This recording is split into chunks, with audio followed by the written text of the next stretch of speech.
Tu sais pourquoi tu es stérile depuis ta naissance? Parce qu'il faut que les œuvres de Dieu soient manifestées dans ta vie. Je parle à quelqu'un? Cherchez l'évangile, vous serez libérés. Et pas l'évangile de discours, l'évangile de la puissance de Dieu. Et Dieu m'a dit, si les signes ne sont pas là, je comprends pourquoi ils ne croient pas.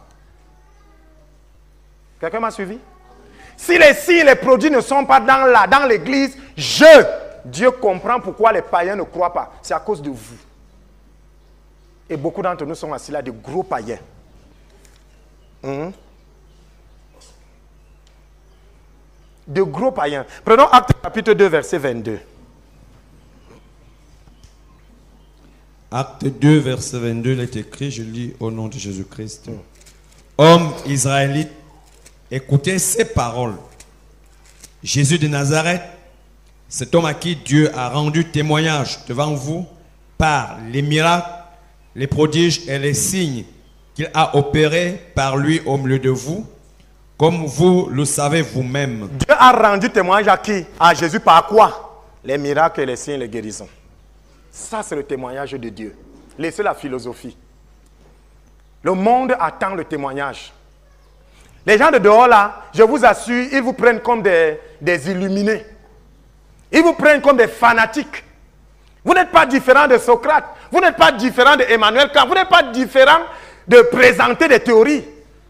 Alléluia. Ce qu'ils attendent de vous, c'est les signes du Père. Montrez-leur que Dieu vous accompagne. Et l'évangile, vous n'aurez pas besoin de vous tenir et faire les stratégies. Vous savez, maintenant, quand une église naît, c'est à coup de publicité. C'est terrible. Nous rivalisons, nous les pasteurs là dehors, avec la publicité. Boum, clash de puissance. Tonnerre de miracles. Jésus avait-il ça? La Bible dit que 5000 personnes, sans compter les femmes et les enfants, l'ont suivi. Il y avait la publicité. Vous savez à cause de quoi? À cause des miracles qu'il faisait. Produisez les miracles et vous aurez le réveil. Est-ce que je parle ici à quelqu'un? Donc Dieu a rendu témoignage à Jésus à cause des miracles qu'il a opérés. Je parle ici à quelqu'un. Et je vais vous dire quelque chose. Pourquoi la puissance de Dieu est partie sur certains hommes de Dieu particulièrement? Parce que beaucoup n'ont pas compris que les œuvres du Père... Quand un père voit son enfant malade, tant qu'il ne guérit pas, il ne mange pas. Quand un père voit son enfant malade, il n'a pas besoin de demander à l'enfant de payer afin qu'il l'amène à l'hôpital. Est-ce que maintenant les hommes de Dieu qui agissent prennent les brebis, c'est-à-dire prennent les œuvres du Père comme étant le Père lui-même? C'est pour ça que j'ai posé la question. Est-ce que vous savez que les œuvres du Père sont les œuvres d'un Père? Est-ce que vous saviez ça? Que les œuvres de Dieu, c'est les œuvres d'un Père. Pour agir avec la puissance de Dieu, vous devez être un Père. Et c'est pour ça qu'on peut dire à quelqu'un Daddy. Pourquoi? Parce que c'est un Père. Maintenant, est-ce qu'il manifeste les œuvres d'un Père? C'est ça le problème. Pour rencontrer, il faut payer. Ton enfant, pour te rencontrer, tu payes. Où sont les œuvres du Père dedans? Pour guérir, il faut payer. Ton enfant peut payer pour que tu le guérisses. Où est la compassion? Où est la miséricorde? Le miracle ne sort que quand vous commencez à considérer les brebis comme des enfants. Aussi simple que ça. Jésus, rempli de compassion. Il est arrivé là où Lazare était mort. Pourtant, il allait le ressusciter. Mais pour faire sortir la puissance de son père, il a fallu qu'il devienne lui-même père. Or, un père a de la peine quand son enfant est en peine. Je parle ici aux gens. C'est ça qui libère la puissance. Ce ne sont pas des incantations, je ne sais quoi. Si vous n'avez pas le cœur d'un père, vous ne priez pas pour la personne, ça n'ira pas. Parce que vous allez démontrer votre puissance et non la puissance du Seigneur. Quand vous venez prier pour quelqu'un, sachez que Dieu ne veut pas démontrer qui il est,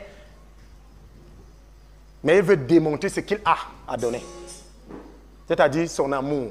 Dieu est amour. Si vous n'aimez pas les gens pour qui vous priez, la puissance ne va pas couler. Mais nous sommes devenus aujourd'hui on est même devenus plus que les tireurs d'élite. Alléluia. Tu veux la puissance de Dieu? Est-ce que tu es un père? Est-ce que tu es une mère?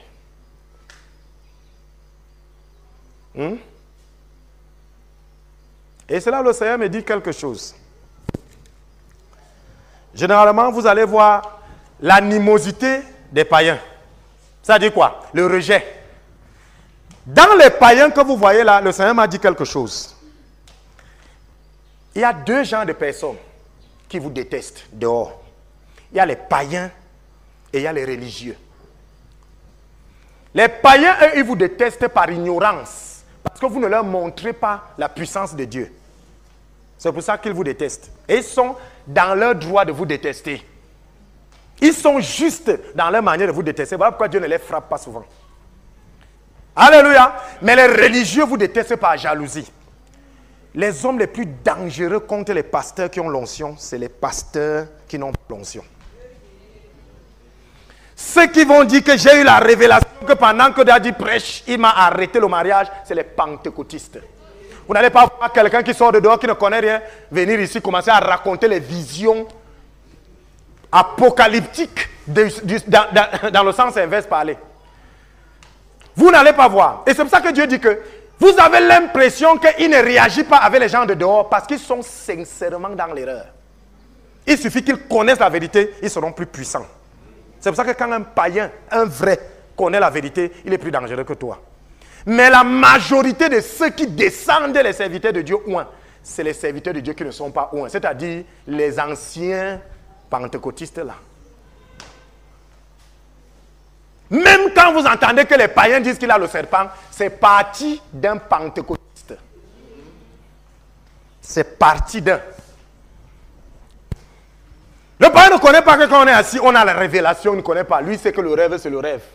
On le poursuit même dans les rêves la nuit, il ne sait même pas qu'il est à posséder. On lui donne même la nourriture dans les rêves mieux.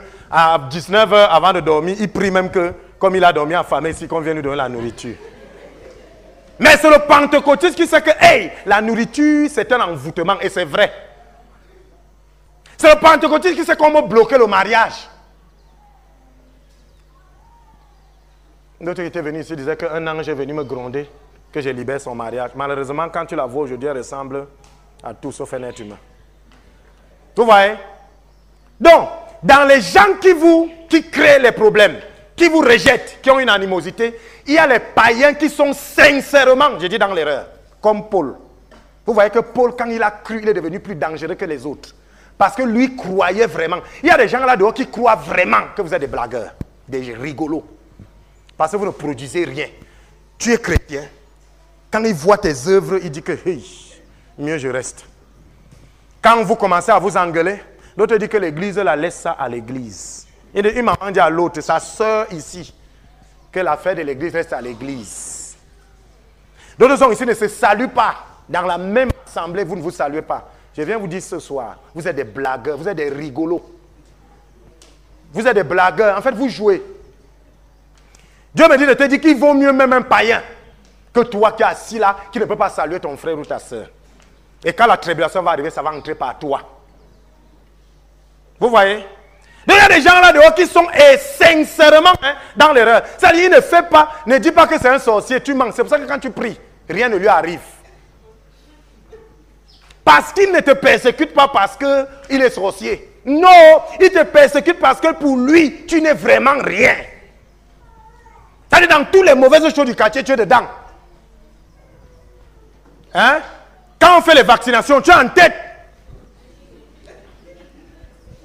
Quand on dit de ce masque-là, c'est toi qui es parti discuter le premier masque. Parce que ton Dieu n'est pas assez puissant pour éloigner ça. Alléluia. Dès qu'il y a un petit truc, tu veux déjà aller à l'hôpital et il te dit que qui est. N'est-ce pas? Il a dit que pas seulement si tu es guéri, tu dis qu'Aka laisse ça, ça c'est écrit. Il y a des gens qui disent que ça c'est Aka laisse, ça c'est l'église. Et ils sont comme ça, maraboutique jusqu'au sang. C'est-à-dire, ils partent se croiser le soir chez les mêmes marabouts. Il va donc poser la question que qui est. Finalement, la fait ici. Et à cause de ça, il comprend que là, vous êtes assis là-bas. Mais malheureusement, il généralise. Il se dit que comme tu fais ça, tout le monde fait. Et il est sincèrement dans l'erreur. Lui là, Dieu peut le prendre. Parce que le jour qu'il saura, qu'il sera informé, qu'il y a une puissance plus grande, il va abandonner. Mais toi, tu sais qu'il y a une puissance plus grande, jusque-là, tu continues à aller chez Satan. Voilà ton problème. Lui, le jour qu'il saura qu'il y a une puissance plus grande et qu'il verra, il va abandonner. Mais toi, tu sais, tu as vu, tu vois ici, chaque jour, les gens guéris. Mais quand même, tu continues à aller. La piètre face de l'évangile, c'est toi. Tu ne peux pas manifester la puissance. Zéro. C'est comme le ramassis. Et maintenant aussi, il y a donc des serviteurs de Dieu, des gens qui sont dans l'église, bien enracinés, parce qu'ils n'ont pas cette puissance, la jalousie dont monte. Bien aimé, qui a voulu tuer Jésus? C'est les Romains. C'est qui? Les Juifs. Et pas les Juifs simples, les religieux. Et leur truc, c'était que le type, s'il peut être plus populaire que nous. Ils sont assis là, ces pasteurs. Tu vas entendre qu'au tabernacle, il y a l'œil. C'est des jaloux. Il ne peut pas. Mais il est obligé de faire ça. Bien aimé, dit erreur. L'évangile n'a pas besoin de convaincre. L'évangile démontre qu'elle est une puissance. Et celui qui veut la puissance vient s'arrimer. Ça ne va pas prendre tout le monde, mais ça va prendre la grande partie. Jésus marchait.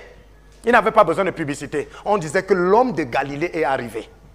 On ne le connaissait même pas. La caractéristique. Quand Jean-Baptiste envoie lui poser la question, qui es-tu?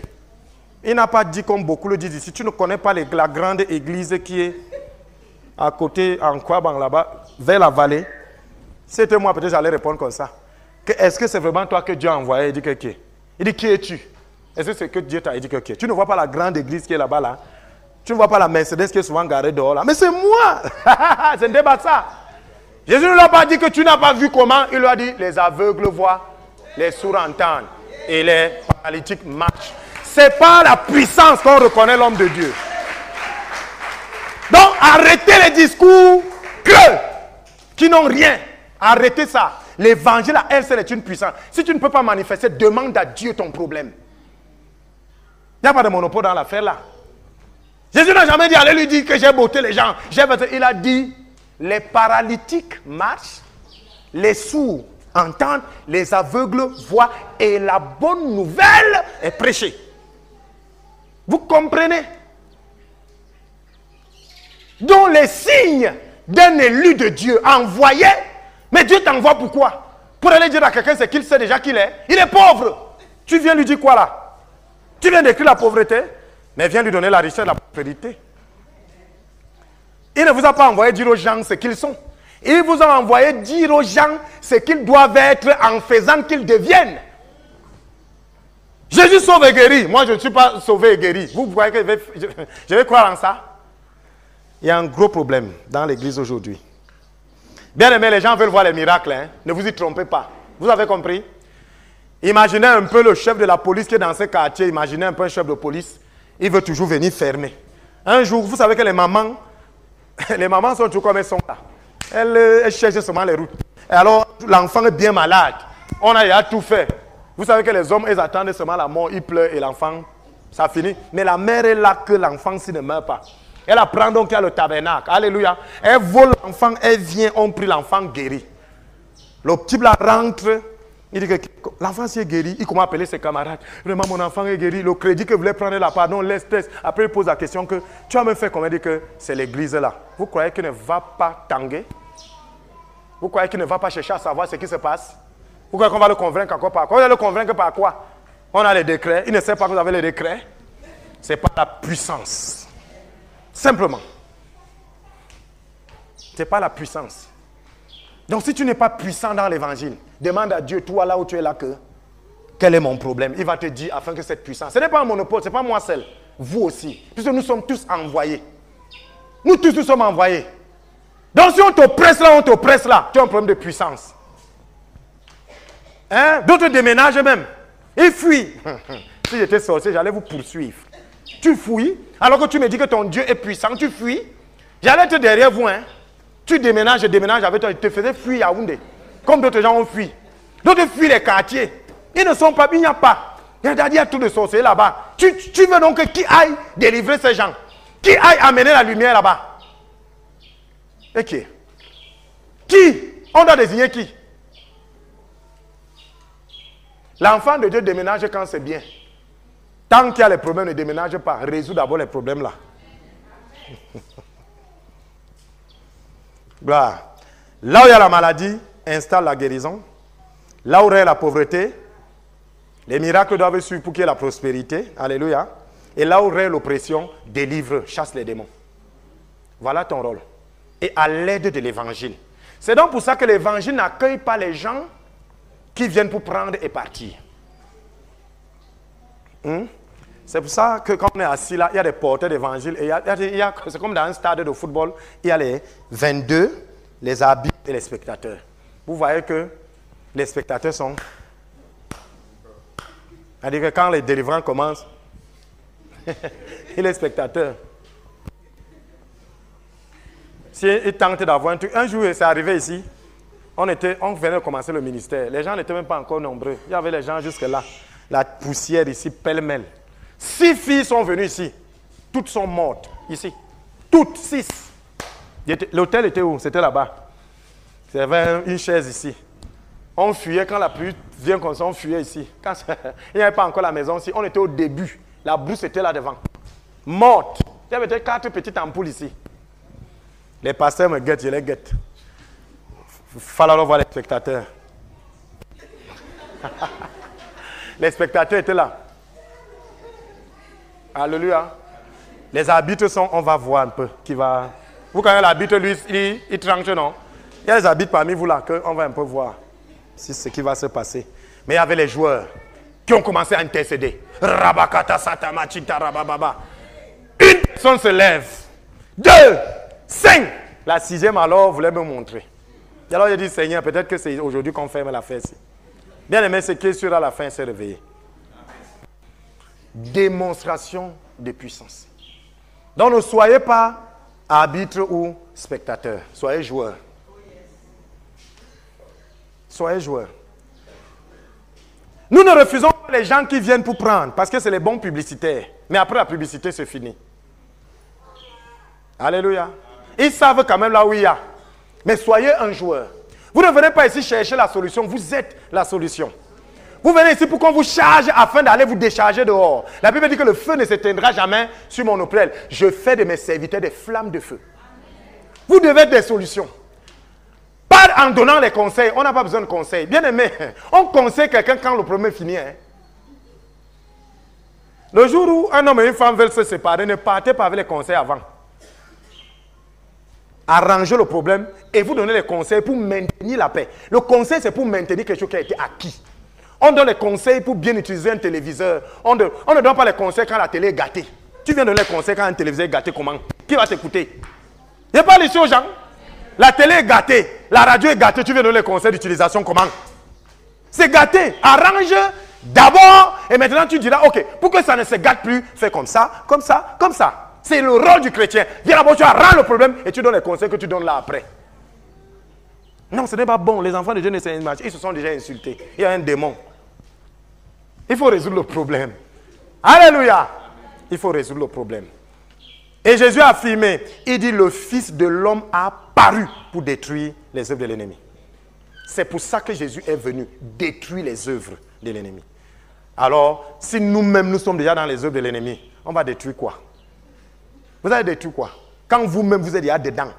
C'est pour ça que la puissance de Dieu ne marche pas. On a une arme chez nous qu'on appelle la grenade, les militaires. C'est un petit boule comme ça. On tire. Si ça explose ici, nous tous ici là. Nous tous. Donc quand on a déjà ouvert l'affaire là, on lance. Quand tu lances, tu te courbes. Parce que ça peut te prendre toi-même. Mais imaginez que dès qu'on enlève, ça tombe là où vous êtes. Vous faites comment? Beaucoup de chrétiens sont comme ça. C'est pour ça que le Seigneur m'a dit, je ne donne pas la puissance à beaucoup parce qu'ils vont avoir cet effet. Parce que quand ça va exploser, eux-mêmes vont exploser avec. Parce qu'eux-mêmes sont la chose qu'ils veulent détruire. Eux-mêmes sont la chose qu'ils veulent détruire. C'est pour ça que ça ne fonctionne pas. Il dit au nom de Jésus, toute personne qui s'oppose à ma destinée, je le renverse. Au matin, tu te lèves la tête et un sens dessus-dessous. Tu crois qu'on a renversé? Toi-même, tu es ton propre ennemi. Les gens qui se placent, qui prient contre moi. Comme j'ai vu une vidéo là. Every man who wants my death, Father slap. Gifle gifle toute personne qui veut ma mort. Gifle. Le matin, tu te lèves, les yeux sont gonflés, la joue peut tomber. Tu as dit quoi? Tout le monde qui veut ma perte, gifle. Quand Dieu examine, il voit que tu es la première personne qui veut ta perte. Et il va te gifler. Tu cherches quoi chez le marabout? Tu veux aider Dieu? Et ces gens ont toujours les passages bibliques. C'est Dieu qui a créé tout ça. Dieu a créé le couteau, non? Suicide-toi. Prends le couteau, tu pèses dans le ventre. Ça là, c'est des... Et les gens qui font ça sont pires que le diable. Vous partez chercher quoi chez le marabout? La puissance est là. L'évangile est la puissance de Dieu. Chez le marabout, c'est la négociation. Hein. Vous négociez avec les démons. Vous négociez avec les démons. Amène ceci, amène ça, c'est pour calmer. Dieu ne négocie pas. Jésus a déjà payé le prix que tu peux payer là. La puissance est disponible. Je parle ici aux gens. Prenons 1 Jean chapitre 3 verset 8.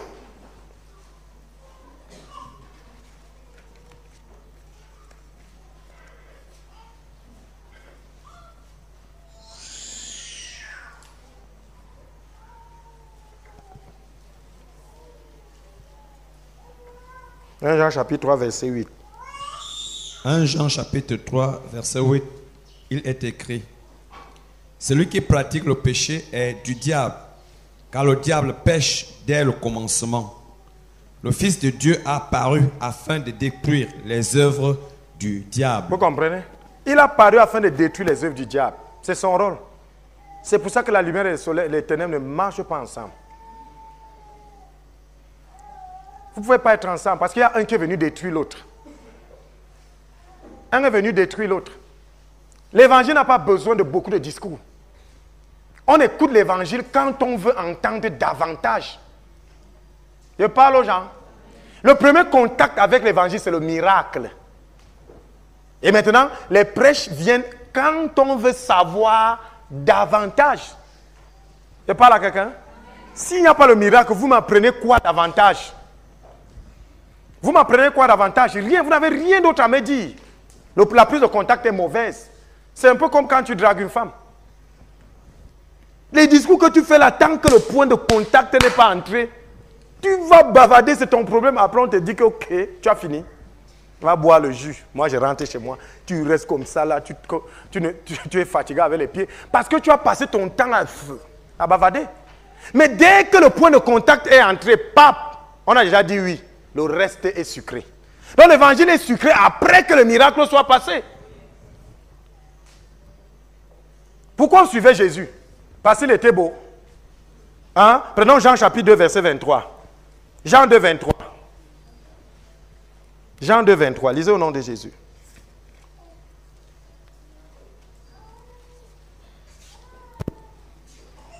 Jean chapitre 2 verset 23, il est écrit: pendant que Jésus était à Jérusalem, à la fête de Pâques, plusieurs crurent en son nom, voyant les miracles qu'il faisait. Donc ils ont cru parce qu'il était bien habillé. C'est voyant les miracles qu'il faisait. Ils ont cru. Si notre Dieu a eu besoin des miracles pour la foi, ce n'est pas toi qui n'auras pas besoin de ça. Ce n'est pas toi qui n'auras pas besoin de ça. Tu as même aujourd'hui besoin de plus de miracles que Jésus. Et en l'ayant, il a dit, ceux qui croient en moi feront ce que je fais et feront même de plus grand. Parce que maintenant, on a même besoin de plus grand. Je parle à quelqu'un? On est seulement là, on donne les conseils. Arrêtons les conseils. Les conseils, ils nous ont amené à rien. Quelqu'un veut te délivrer, il va te délivrer. Quelqu'un est malade, il va te guérir. Et c'est après sa guérison qu'il va dire, waouh! Mais ce Dieu qui guérit peut me donner autre chose. Et il demeure. Et il va commencer à faire la publicité. Écoutez, le Seigneur est terrible. Le Seigneur prend souvent le diable dans ses propres routes. Vous savez, la meilleure personne qui prêche aux femmes qui sont stériles, c'est une femme qui a été stérile. Vous savez ça?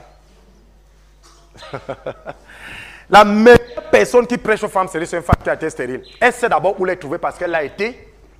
Elle connaît où les trouver. Or, quand l'évangile sort, chacun a eu un problème. Et si chacun rentre là où il sort, l'évangile sera prêché. C'est pour ça que l'église, à un certain moment, dès que vous êtes déjà trop entassé, il y a un phénomène qui vous disperse. pour que vous alliez apporter la bonne nouvelle là. Donc quand quelqu'un me dit que l'église, on met d'abord à côté, j'ai pitié.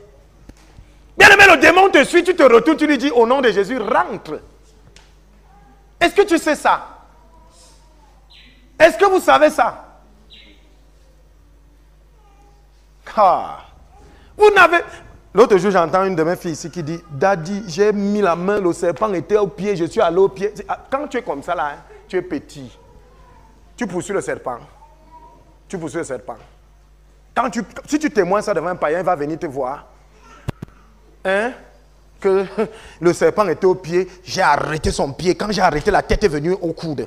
Et tout ça, ça lui fait mal. Hein? Ça fait mal à la personne. Après, le coude c'est venu dans la tête. Elle a commencé à crier, j'ai dosé avec les pieds. Bon, tu es en train de décrire ça à un païen. Il va venir, il va dire que le gens qu'elle arrête les serpents là et ça fuit. Le gens qui l'arrête et ça fuit là mieux. Oh, tu vas voir quelqu'un dit au nom de Jésus, pas, roupim, la personne part. On va suivre qui? Faites attention. Donc vous pouvez vous-même être votre problème. Parce que vous n'avez pas la puissance. Et si vous n'avez pas cette puissance, c'est vous qui bloquez. Nous sommes des canaux, vous comprenez? Nous sommes des moyens par lesquels Dieu manifeste sa puissance. Nous sommes comme des tuyaux. Vous voyez un tuyau, un château d'eau, on met le tuyau. Vous voyez la vitesse avec laquelle l'eau là vient. Dieu nous a donné tout ça. Il est le château d'eau. Nous tous, nous venons nous connecter à lui pour que la puissance passe. Maintenant, vous allez voir que dans nos tuyaux, c'est-à-dire nous, on a des obstacles qui freinent l'eau. Au lieu que l'eau sort en jet, comme tu as trop d'obstacles dans le tuyau, il y a beaucoup de saleté et tout, l'eau se freine et quand ça sort en gouttes. Tu peux faire quoi avec les gouttes? Hein? Il vient même boire. Hein? Satan vient même boire.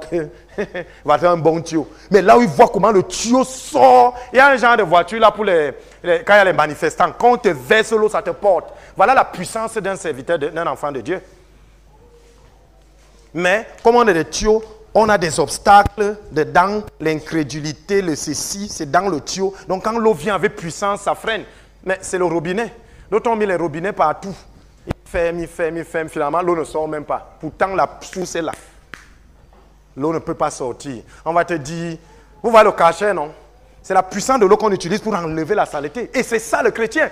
C'est la puissance du Saint-Esprit que tu utilises pour enlever le diable et la saleté. Mais si dans ton corps, il y a des obstacles, le mensonge, la tricherie, l'eau est freinée par ça, même la fourmi ici, tu mets là, c'est les gouttes, tape.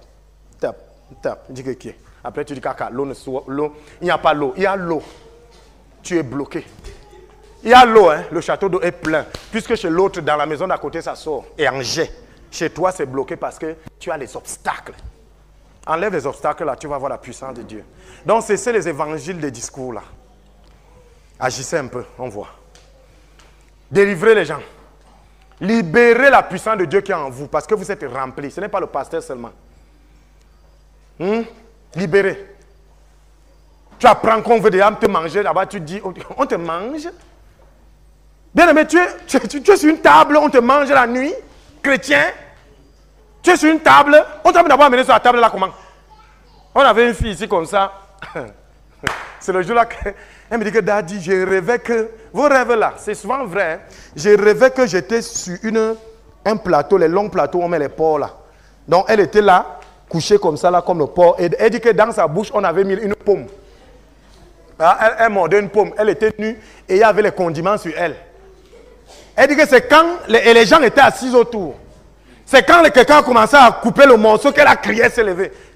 Mais et tu es assis là, tu es chrétienne, tu sers de nourriture à l'ennemi. On est où là? J'ai dit, vous prenez même pour qui? Moi j'ai souvent honte quand certaines personnes disent qu'ils sont chrétiens. Ça fait honte. Ça fait vraiment honte. Ça fait honte. Bien aimé, il faut être révolté face à ça. Face à cela, vous êtes révolté. D'autres pensent que ce n'est que le spirituel. D'autres pensent ici qu'il y a les maladies que Dieu guérit, d'autres qui ne guérit pas. La Bible dit qu'il allait de lieu en lieu, guérissait tout genre de maladies. Tout genre. Vous qui avez déjà fait les classements, que ça c'est l'hôpital, ça c'est tout genre. Et toi qui pars à l'hôpital trop là, bon, ça va. Ta foi. L'évangile est suffisant. C'est le pain de vie. L'aliment le plus suffisant, c'est le pain. Tout ce dont vous avez besoin pour votre vie se trouve dans l'évangile. C'est ce que Dieu a dit. Puisqu'il a tout créé par la parole. Mais nous limitons le Seigneur. D'autres, c'est les imitations. D'autres, c'est parce que tu es faux. Tu es faux toi-même. Tu dis que, comment tu peux mentir à 9h et à 9h30, tu dis à un démon, le fils du menteur, que part. Moi, je ne vous comprends pas. Vraiment, et c'est pour ça que vous êtes frappés. Comment tu peux te chasser toi-même? Hein? Ok. Tu peux te chasser toi-même comment? Tu es menteur. Et tu trouves un menteur dans le corps du frère. Il dit que la parole de Dieu est vérité. Tu es menteur. Mais tu dis que la parole de Dieu est vérité. Au nom de Jésus, pars. Tu vas reculer toi-même. Tu vas reculer quand tu dis pars là. Parce que tu es en train de te chasser toi-même. Voilà ce qui arrête la puissance. C'est comme la grenade que vous laissez tomber dans votre propre maison. Sortez de cette maison et Dieu qui vous aime va vous donner la puissance. Si vous n'avez pas la puissance, ce n'est pas que Dieu ne vous suit pas. Mais vous êtes encore là où c'est dangereux d'utiliser la puissance là. Amen. Et ça sera terrible. Vous dormez dans votre maison, on vient vous avoir les couches de nuit avec vous, chez vous. Mince. C'est pas vrai. Comment ça se passe? Chez vous. Je peux dire à quelqu'un ici là que allons manger. Il dit que non, Daddy, j'ai déjà mangé, je ne mange pas, n'est-ce pas?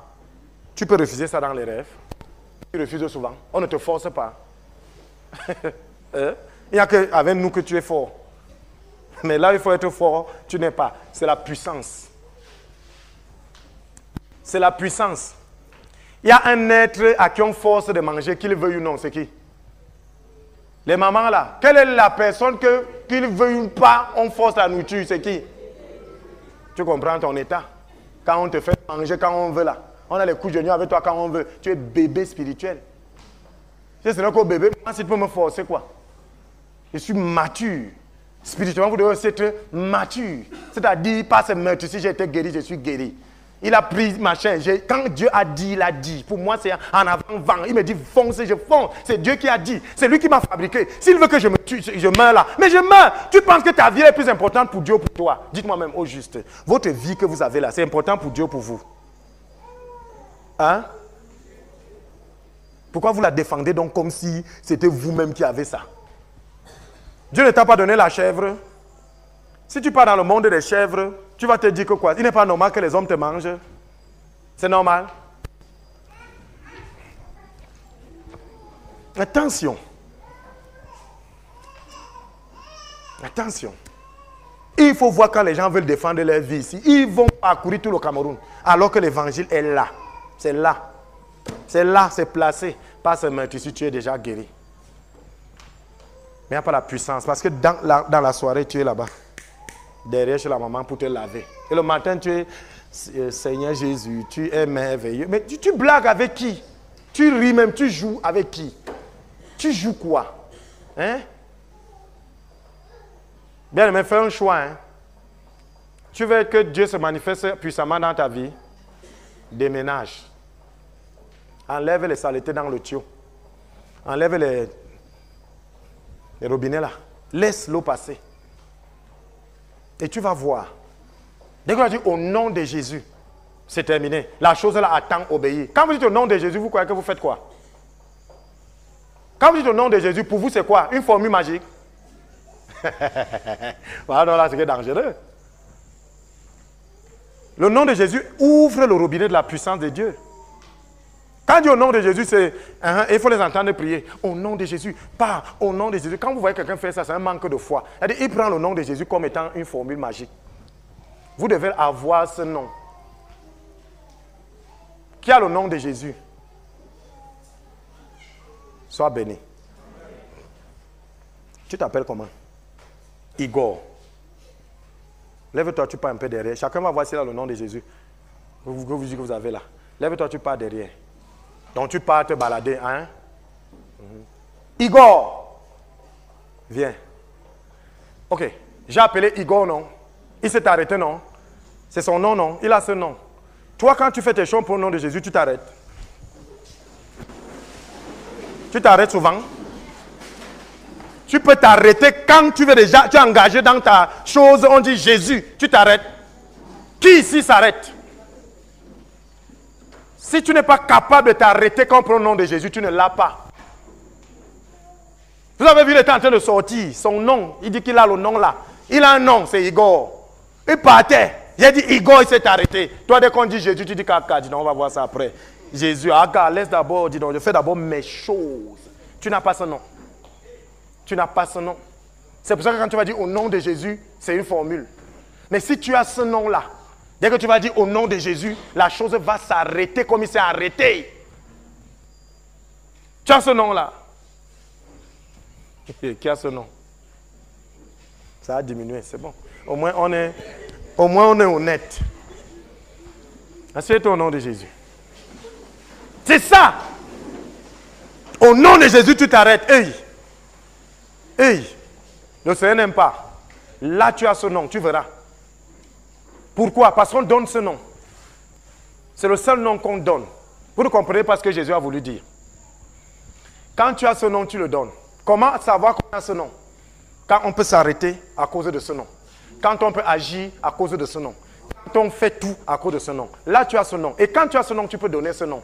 Amen. Ce que j'ai, je te donne. Au nom de Jésus que tu prends, lève-toi. Tu vas obéir. Aïe, aïe, aïe, je sais pas comment je vais vous dire ça. Il a obéi quand j'ai appelé son nom. Parce qu'il a ce nom. Et c'est quelqu'un qui lui a donné ce nom, son père. De la même façon, si vous avez le nom de Jésus, vous pouvez le donner. Et comme vous savez que vous l'avez donné, vous pouvez donc appeler la personne avec ce nom, la personne obéit. C'est pour ça que quand quelqu'un est malade, je n'ai ni or ni argent, mais ce que j'ai, le nom de Jésus, je te donne. Dès que tu l'as pris, j'ai dit, au nom de Jésus, ta maladie s'arrête. Lève-toi et marche. Tu marches. Je parle aux gens ici. Amen. Donc, vous voulez que le nom de Jésus vous appartienne. Est-ce que vous pouvez vous arrêter à la mention de ce nom? La Bible est claire. À la mention du nom de Jésus, tout genou fléchit. Mais le seul genou souvent qui ne fléchit pas, c'est le tien. C'est le tien. C'est-à-dire que tout va fléchir, mais sauf toi-même qui veux utiliser là. Vous voyez? C'est un peu ça qui dérange. Pas de puissance. À la mention du nom de Jésus, toi-même tu cries. À la mention de son nom, tout genou fléchit. Toi-même, mais moins le mien. Toi-même, tu mets ça, sauf le mien. Là, tu es plus honnête. À la mention de son nom, tout genou fléchit. Et tout genou fléchit, même le tien. Le marabout que tu parles là, est-ce que c'est au nom de Jésus que tu parles? Est-ce que tu as son... Tu ne mets pas le nom là dehors. Tu mets ça dehors quand tu entres, non? Et c'est encore ton nom. On t'appelle là-bas comment? Quand tu as cherché le marabout, on t'appelle comment? Dehors, on t'appelle Jésus, non? Tu as ce nom, non? N'est-ce ça? Dehors, c'est Jésus, non? Mais quand tu es assis sur le marabout, on t'appelle quoi? Attention. L'affaire que vous voyez là ne se joue pas comme je vois là. Ça, c'est des formules. L'évangile est puissant, c'est parce que nous diluons. C'est puissant. Alléluia. Amen. Je t'exhorte donc ce soir à dégager tout et à demander à Dieu de te remplir. D'enlever toutes les saletés qui sont dans ton corps afin de manifester la puissance. Tu seras une femme d'onction. Tu seras un homme d'onction. Tu seras quelqu'un que dès que tu arrives quelque part, les genoux se lèvent. Tu seras quelqu'un que dès que tu arrives quelque part, les principautés reculent. Tu seras quelqu'un que dès que tu arrives quelque part, les femmes qui ne pouvaient pas enfanter, il dit qu'elles n'attendent même pas les hommes pour enfanter. Elles commencent à ressentir les douleurs de l'enfantement. Bien aimé, quand l'évangile devient toi-même, quand tu reçois l'évangile, tu bois ça comme l'eau. Alléluia. Quand tu es comme cela, amen. Tu deviens un homme d'onction. Tu deviens une femme d'onction. Tu deviens quelqu'un qui véhicule la puissance de Dieu. Je parle à quelqu'un? Tu deviens un commandeur. La Bible dit qu'en Jésus, c'est la fin de la loi. S'il y a une loi contre toi qui dit, ok, on va te tuer lundi, et que c'est une loi, en Christ, c'est la fin de cette loi. Tu peux arriver, tu dis à la loi, ok, la loi de l'esprit de vie en Jésus m'a déjà affranchi de la loi du péché et de la mort. Écoutez, on dit bien la loi du péché et de la mort, parce que le péché a une loi, la mort. Mais on veut jouer. On se retrouve à gauche, on se retrouve à droite. Vous ne pouvez pas. Et c'est pour ça que l'église est faible. Je suis pentecôtiste, on va dire que les réciteurs de versets là. Parce que vos versets sont vides. Dieu n'est pas dedans. Alors que la parole de Dieu est esprit et vie. La parole de Dieu transporte la puissance de Dieu. Changeons. Changeons, bien aimés. Parce que si nous ne changeons pas, nous ne pouvons pas changer le monde. Le monde ici attend que nous le changions. Il ne changera pas. Nous devons influencer le monde par l'évangile. Pas que deviens bon, ça c'est rien. On dit au démon de la méchanceté de partir. Vous avez déjà conseillé à quelqu'un de ne pas fumer? Il va se cacher, il va fumer. Chasse le démon de la fumée. Touche quelqu'un, il est délivré. Parle, prophétise, que la chose se réalise, on voit. Pas que tu passes seulement à parler en langue. Quand tu parles en langue seulement, pour le païen, tu es un fou. Mais quand tu prophétises, tu lui dis les choses qui sont cachées, il va croire. Puisque la majorité des gens vont chez les marabouts pour connaître leur avenir. On n'a pas besoin des marabouts, tu es là. Prophétise. Et quand il dit de prophétiser, ne vous dit pas d'aller faire l'imitation. Demandez à Dieu de vous donner. Et sachez que les œuvres que Dieu va vous donner de faire, c'est les œuvres d'un père. C'est-à-dire que vous devez considérer les gens là comme vos fils. On peut te réveiller à minuit pour venir prier pour quelqu'un, tu vas te lever. Tu peux avoir ton pain, tu donnes à quelqu'un sans demander.